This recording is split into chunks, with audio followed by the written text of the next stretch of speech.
हरे कृष्णा दोस्तों, मैं दीपांशु स्वागत करता हूं आपका सीजीपीएससी व्यापम में। विधानसभा से एक बहुत बड़ी खबर आज निकल के आई है। क्यों निकल के आई है? क्योंकि विधानसभा में फिर से एक शिक्षक के भरोसे छात्रों पर कहीं ना कहीं सदन में मुद्दा उठा और मंत्री जी इस सवाल पर बैकफुट पर आ गए। क्योंकि सवाल था गद्दावर विधायक, आप सभी जानते पूर्व मंत्री अजय चंद्राकर जी, और इसके साथ ही जो पूर्व विधानसभा अध्यक्ष भी रहे हैं धर्मलाल कौशिक जी, उन्होंने भी इसी मुद्दे पर सवाल उठाया।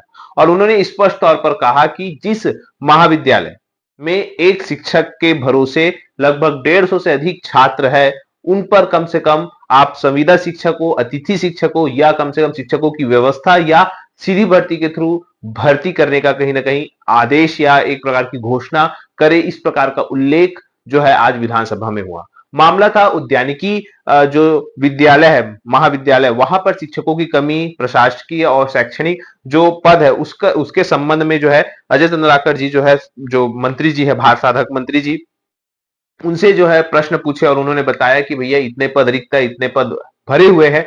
और स्पष्ट तौर पर अजय चंद्राकर जी ने कहा कि इन पर पदों पर जल्द से जल्द भर्ती किया जाए। और मंत्री जी ने आरोप लगाया फिर से वही कि भाई पिछले 5 साल में जो है भर्तियां नहीं हुई, इसी वजह से वहां पे पद खाली है, लेकिन हम अतिथि शिक्षकों के भरोसे जो है अभी फिलहाल वहां पे कार्य करवा रहे हैं और आने वाले शिक्षा सत्र में उद्यानिकी महाविद्यालयों में शिक्षकों की भर्ती या नियुक्ति की जा सकेगी। लेकिन उसमें स्पष्ट ये नहीं किया गया है कि वो जो भर्ती है रेगुलर भर्ती की जाएगी या संविदा के तौर पर या अतिथि शिक्षकों के तौर पर जो है भर्ती की जाएगी। इसी कड़ी में जो एक मामला उठा है, राज्यपाल के पास जो मामला गया हुआ है उद्यानिकी जो विश्वविद्यालय का, उस पर भी जो है मामला उठा और वो भी कहीं ना कहीं अभी शासन के कहीं ना कहीं दिमाग में है और वहां पर भी कहा जा रहा है कि बहुत ही जल्द उस पर कार्यवाही होने वाली है। फिलहाल इसी पर एक खबर जो छपी हुई आज कि उद्यानिकी कॉलेजों में पदों की रिक्तियां नए सत्र से पहले पूर्ति कर लेंगे, ऐसा मंत्री जी ने कहा है। तो अब ये देखने वाली बात है कि क्या मंत्री जी ऐसा कर पाएंगे, नहीं कर पाएंगे, विभाग कर पाएगा, नहीं कर पाएगा, क्योंकि विधानसभा में तो ऐसी बहुत सी घोषणाएं होती है पर उस पर कितना में अमल होती है, ये महत्वपूर्ण बात है। इसके अतिरिक्त अब कुछ भर्तियों के बाद हम बात कर लेंगे बहुत ही महत्वपूर्ण, वित्त विभाग में 90 पदों पर वित्त से जो अनुमति मिली थी उसको फिर से एक बार जो है अनुदान मांगों पर जब चर्चा की गई तो फिर से उसके समक्ष जो है लाया गया और फिर से वहां पे वित्त विभाग से हरी झंडी मिल चुकी है उस पद को। अब वो पद फिर से जो है व्यापम में आएंगे कहीं ना कहीं, तो निश्चित तौर पर व्यापम का कैलेंडर आने वाले समय में, आने वाले कुछ महीनों में तो संशोधन होना लाजमी है, क्योंकि उसमें कुछ विभागों के जो पद है वो ऐड होना स्वाभाविक सी बात है। फिलहाल इसी खबर पर अगली बात करते हैं। और जो अलग अलग विभाग है, एक तो विकास आयुक्त कार्यालय है जहां पर संविदा भर्ती विज्ञापन निकला है, जिसका अंतिम तारीख आप देखेंगे तो 24 मार्च इसकी अंतिम तारीख है, आपकी स्क्रीन पे शो हो रहा होगा 24 मार्च, और आज देखेंगे 19 मार्च है। तो निश्चित तौर पर आप स्पीड पोस्ट के थ्रू फॉर्म भरेंगे तो फॉर्म जो है पहुंच जाएगा। इसमें राज्य कार्यक्रम प्रबंधक, सहायक राज्य कार्यक्रम प्रबंधक, प्रोग्राम एग्जीक्यूटिव, लेखापाल और भृत्य के इतने पद है। तो निश्चित तौर पर आप लोग जो लोग योग्य है, इसका पूरा डिटेल आपको हमारे टेलीग्राम चैनल या फिर www.vihan.government.in में मिल जाएगा। तो टेलीग्राम से जुड़ने के लिए नीचे डिस्क्रिप्शन बॉक्स में लिंक है, वहां से जुड़कर पूरी जानकारी ले सकते हैं। इसके साथ ही भर्ती नियम में जो है संशोधन हुआ था इसी विभाग में, इसी बिहान में ही जो सरगुजा जिले में जो है संविदा पदों पर भर्ती जो निकली थी उस पर निकला था कि सिर्फ सरगुजा के मूल निवासी ही फॉर्म भर सकते हैं, लेकिन फिर जो है इस पे कहीं ना कहीं हाईकोर्ट ने हस्तक्षेप किया और अब छत्तीसगढ़ के कोई भी, छत्तीसगढ़ का मूल निवासी होना चाहिए और कोई भी इस जिले में फॉर्म भर सकता है जहां पे आपको जो योग्य है उसके संबंध में। फिलहाल इसकी पूरी जानकारी आपको हमारे टेलीग्राम चैनल में मिल जाएगी।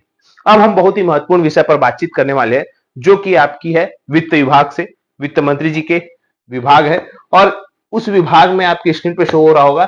इसको अगर हम बात करें, वित्तीय स्वीकृति 27 दिसंबर 2024 को मिल चुकी थी इतने पदों पर, और इसमें यहाँ पे स्पष्ट लिखा है कि 96 पदों पर व्यवसायिक शिक्षा परीक्षा मंडल के माध्यम से भरे जाने की स्वीकृति प्रदान की गई है। लेकिन ये पूरा का पूरा जो भर्ती है वो अभी व्यापम में ऐड नहीं हुआ है। बहुत सारी चीजें हैं, जो फॉर्मेलिटीज है वो विभाग अभी पूरा नहीं कर पाया, जिसकी वजह से ये जो है भर्ती अभी व्यापम में ऐड नहीं हुई है।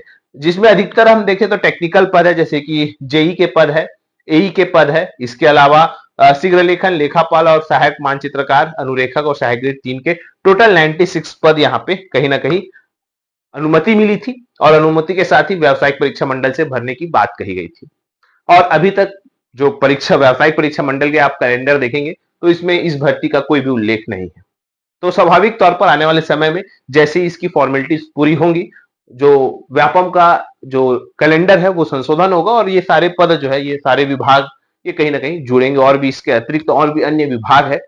फिलहाल यहाँ पे बताने का मकसद ये है कि कल जब वित्त मंत्री के विभाग की अनुदान मांगों की चर्चा हुई तो यहाँ पर स्पष्ट उन्होंने उल्लेख किया कि विभाग यहाँ पे इसी दिशा में पर्यावरण मंडल में 90 पदों की भर्ती की जो कार्यवाही है वो की जा रही है, यहाँ पे स्पष्ट उल्लेख हुआ है। तो निश्चित तौर पर अब इस भर्ती के संदर्भ में चीजें आगे बढ़ेंगी और आने वाले समय में जो व्यापम का कैलेंडर है वो संशोधित होगा और उसके बाद सारी चीजें आप लोगों के समक्ष और अच्छे बेहतर तरीके से आएंगी।